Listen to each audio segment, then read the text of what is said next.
Quando três homens planejam um crime através de um site na Dark Web, as coisas tomam um rumo perturbador.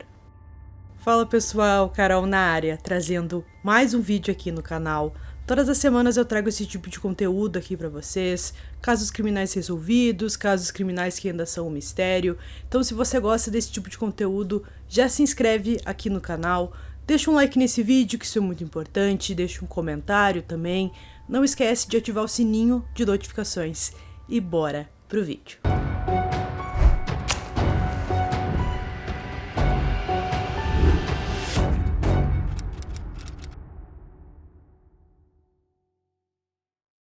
Rie Isogai nasceu em Aichi, no Japão, em 21 de julho de 1976. Infelizmente, quando Rie tinha apenas 2 anos, seu pai faleceu devido à leucemia. Com isso, sua mãe, Fumiko, passou a cuidar dela sozinha. Quando cresceu, a jovem foi descrita como uma mulher inteligente que era muito dedicada em seu trabalho e atenciosa com todos. Rie trabalhava em um escritório. Seu objetivo era economizar o máximo de dinheiro que pudesse, pois queria comprar uma casa para sua mãe. Quando o pai de Rie ainda estava vivo, eles sonhavam em comprar uma casa juntos. Então ela queria realizar isso para sua mãe, já que seu pai não estava mais presente. Rie então queria surpreender a sua mãe e comprar uma casa como presente para ela e conseguiu guardar o equivalente a $80 mil. Em meio disso, ela ficou interessada em um jogo japonês chamado Go, que é originalmente um jogo de estratégia chinês que lembra um pouco o conhecido xadrez. Por causa disso, ela começou a frequentar um café onde as pessoas podiam conhecer outros que também jogavam o mesmo jogo. Neste café, ela conheceu um estudante de graduação em matemática chamado Taki, e eles se deram bem logo de início. Um pouco depois, eles começaram a namorar e costumavam jogar um jogo de números, em que os números representavam palavras. Para a gente entender melhor como isso funcionava, podemos pegar o exemplo do número 39, que em japonês se pronuncia Sankyu. Já obrigado tem uma pronúncia praticamente igual ao número. Então, digamos que eles substituíam a palavra obrigado pelo número. O casal era tão próximo que Rie ligava para Taki em seu telefone residencial todas as noites enquanto voltava para casa, para se sentir um pouco mais segura. No dia 24 de agosto de 2007, as coisas foram um pouco diferentes. Rie ligou para a casa do namorado, mas ele não atendeu. Essa foi a última ligação que ela fez. Em 2007, havia um site escondido na Dark Web, mais ou menos como um fórum, e neles as pessoas conversavam sobre vários assuntos. Mas o que chamava a atenção é que vários se reuniam para planejar crimes. Foi revelado que um homem desempregado de 40 anos, que vivia em sua van, chamado Kenji Kawagishi, um funcionário de um jornal de 36 anos, Tsukasa Kanda, e Yoshimoto Hori, de 42 anos, desempregado e muito endividado, estavam planejando cometer um crime. Em 17 de agosto, Kawagishi escreveu no site: "Estou fora da prisão e morando na minha van. Alguém por aqui quer se juntar a mim?"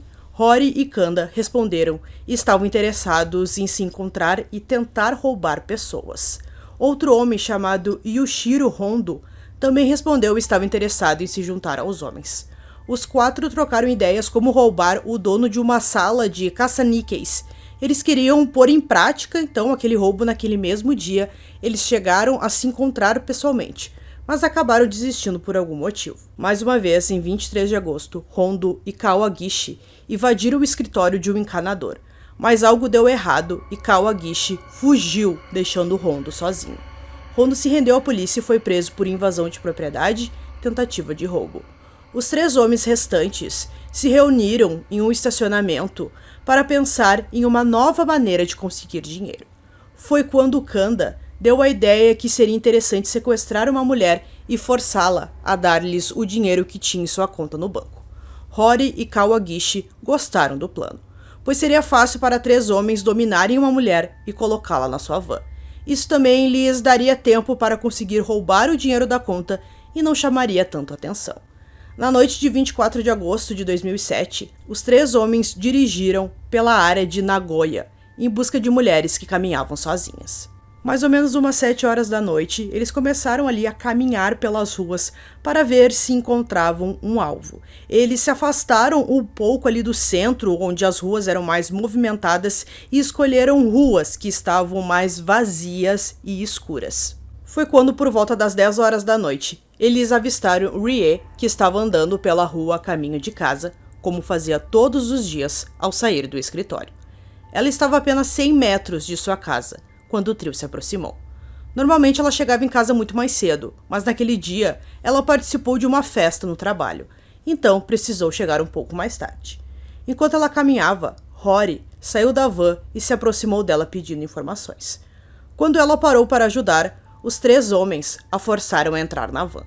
Uma vez dentro da van, eles a algemaram e a ameaçaram com facas, exigindo que ela lhes entregasse o dinheiro e o cartão do caixa eletrônico. Kawagishi dirigiu sua van até um estacionamento nos arredores de Nagoya. O local era muito isolado e ninguém conseguia ouvir os gritos que estavam vindo de dentro da van. No início, Rie se recusou a revelar a senha do seu cartão, mas depois de ser muito ameaçada e também espancada, ela não aguentou e informou a senha. Assim que conseguiram os números, Kawagishi tentou agredi-la sexualmente, mas os outros 2 interviram. Durante o confronto, Rie tentou escapar da van, mas foi pega. Kanda colocou um saco na cabeça da jovem e enrolou com fita adesiva para sufocá-la. Percebendo que ela estava demorando muito para morrer, ele pegou um martelo e começou a bater na cabeça dela, enquanto os outros 2 a estrangularam com uma corda. Ela não resistiu e morreu. Depois de tirar a vida da mulher, eles dirigiram até uma área com muitas árvores e largaram o corpo dela por volta das 4 horas da manhã do dia 25 de agosto. Eles encontraram cerca de $600 em sua carteira e dividiram. Eles então dirigiram até uma loja de conveniência e usaram o cartão do caixa eletrônico de Rie para tentar sacar o dinheiro que tinha em sua conta. O dinheiro que ela estava guardando para comprar a casa para sua mãe. Mas a senha não funcionou. O número que ela lhes deu não era sua senha real, e os números 2960 em japonês são lidos como Nikumuya, o que significa eu te odeio. Ela foi forte e fez tudo o que podia para não entregar seu dinheiro para eles. Os 3 tinham combinado que se encontrariam novamente naquela noite e tentariam roubar outra mulher, mas durante a tarde do dia 25, Kawagishi ligou e confessou o crime à polícia. Ele descreveu o crime e disse aos policiais onde encontrar o corpo de Rie.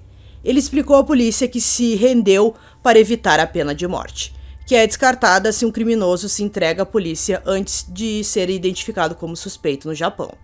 Usando as informações de Kawagishi, a polícia encontrou o corpo de Rie e contatou sua mãe, que na época estava em um campo de golfe, e ela não fazia a menor ideia do que tinha acontecido com sua filha. A mãe de Rie voltou para a cidade e identificou o corpo da filha e fez a seguinte declaração: "Eu só queria abraçá-la com força, mas lembro que não pude porque era muito doloroso. Lembro-me que ela estava completamente fria quando coloquei minhas bochechas nas bochechas dela." A polícia conseguiu encontrar os outros 2 homens restantes e prendeu os 3, acusando-os de roubo, assassinato, sequestro e abandono de cadáver. Kawagishi também foi acusado de tentativa de abuso sexual. Não creio que haja espaço para a reabilitação dos criminosos destes crimes. A pena de morte deveria ser mantida no Japão, disse uma das autoridades. Antes mesmo de o julgamento dos 3 homens começar, a mãe de Rie iniciou uma petição em 2007 pedindo a pena de morte para os 3 homens. Ela conseguiu mais de 300 mil assinaturas até 2008. Ela apresentou sua petição ao Ministério Público. Normalmente, em casos de homicídio único, a pena de morte não é solicitada, mas devido à petição, ao crescente apoio do povo japonês à pena capital e também à ligação do caso com a Dark Web, os procuradores pediram a pena de morte. Até os pais de Kanda e Kawagishi pediram ao tribunal que condenasse seus filhos à morte. Nem eles conseguiam suportar o que os próprios filhos tinham feito. O julgamento no Tribunal Distrital de Nagoya começou em setembro de 2008. Todos os 3 se declararam culpados de roubar e assassinar Rie e Sogai. Mas durante o julgamento, cada réu culpou o outro por ser o mentor e ter tido a ideia de tirar a vida de Rie, o que estamos acostumados em crimes quando se tem mais de um assassino. A defesa usou isso para tentar dizer ao tribunal que nenhum deles deveria receber a pena de morte, já que o crime, embora premeditado, se transformou em um assassinato, à medida que cada homem tentava superar o outro. Kawagashi disse ao tribunal que Kanda era o líder e planejou desde o início tirar a vida de Rie. Rory também afirmou que Kanda era o líder. Kanda afirmou que todos os três concordaram em encontrar uma mulher sozinha, caminhando na rua, roubá-la e depois matá-la. Nas alegações finais, os promotores exigiram a pena de morte para os três, incluindo Kawagashi, apesar de sua confissão. Alegando ter demonstrado pouco remorso pelo assassinato e apenas confessado para diminuir a sua pena, merecia a mesma pena dos outros dois. Mas a defesa alegou que sem Kawagashi dizer à polícia onde estava o corpo de Rie e quem eram os outros dois culpados, o caso poderia nunca ter sido resolvido. Eles sentiram que Kawagishi ajudou na investigação e deveria receber uma sentença mais branda. Finalmente, em 18 de março de 2009, os três foram considerados culpados do assassinato de Rie Sogai. Kanda e Rory foram condenados à morte, mas Kawagishi foi condenado à prisão perpétua. O juiz disse o seguinte: Kanda desempenhou um papel importante no assassinato. Os motivos do crime não deixaram margem para clemência e a pena capital era a única opção. Mesmo depois de considerar que havia apenas uma vítima, porque os seus atos criminosos foram extremamente impiedosos e hediondos e considerados uma grave ameaça à sociedade. O advogado de Kanda recorreu à decisão, mas ele retirou o recurso e foi executado em junho de 2015. Rory também recorreu ao Tribunal Superior, em abril de 2011. Sua sentença foi reduzida para prisão perpétua, pois o tribunal concluiu que tanto Kawagishi quanto Rory estavam sendo liderados por Kanda. Mas, em uma reviravolta surpreendente, descobriu-se que Rory havia roubado e matado um casal em 1998. Então, o juiz condenou Rory à morte pelo roubo e assassinato de Ishi Magori, de 45 anos, um gerente, e de sua esposa, Satomi, de 36 anos. Em junho de 1998, um jornal informou que Rory recorreu ao Supremo Tribunal, mas a sua sentença foi confirmada em julho de 2019. Ele permanece no corredor da morte. Rory foi o único dos assassinos de Rie que se desculpou publicamente às famílias por seus atos, escrevendo posteriormente cartas de desculpa a eles e aos parentes dos Magoris. Fumiko Isogai continua a lutar pelos direitos das vítimas e das suas famílias, mesmo depois da morte de sua filha. Ela foi entrevistada por um jornal e insistiu que o Japão precisava reformar as suas políticas e encontrar formas de garantir que as famílias das vítimas possam obter justiça. Quando questionada sobre como as coisas podem ser mudadas, ela explicou o problema que muitas famílias das vítimas enfrentam após o término do julgamento. Atualmente, mesmo que as famílias das vítimas de homicídio obtenham uma indenização num julgamento civil, não há forma de obterem dinheiro dos infratores se estes não pagarem. E o direito de ser indenizado com base em decisão da ação civil expira em 10 anos, o que significa que as famílias terão que entrar com uma ação judicial novamente se não receberem o pagamento até então. O sistema atual nada mais é do que um fardo para as vítimas. Deveria haver um sistema através do qual o governo compreendesse as famílias das vítimas quando os infratores não efetuassem os pagamentos e reclamassem as despesas aos infratores. Agora, lutando pelos direitos das vítimas, ela quer que sua filha seja importante para todos. Apesar de ter perdido a filha de uma forma tão cruel e terrível, ela quer uma mudança para o mundo. Ela escreveu em um livro sobre o caso: Acho que o sentido da vida da minha filha é não deixar que sua morte seja esquecida, para que esses incidentes não se repitam. Então, pessoal, concluindo esse caso aqui para vocês, terrível a forma como tudo aquilo aconteceu. Ela estava a 100 metros de casa, a gente pensa quão perto ela estava e infelizmente eles a encontraram, consideraram ela como alvo naquela noite e tudo isso aconteceu. Mas acredito que as penas foram justas e que a polícia ali conseguiu resolver o caso da melhor forma possível, até porque um deles acabou confessando tudo, então é claro que deixou o caso um pouquinho mais fácil de ser resolvido. Então eu espero que vocês tenham gostado desse vídeo. Esse foi mais um vídeo aqui no canal Durmam Bem e até o próximo.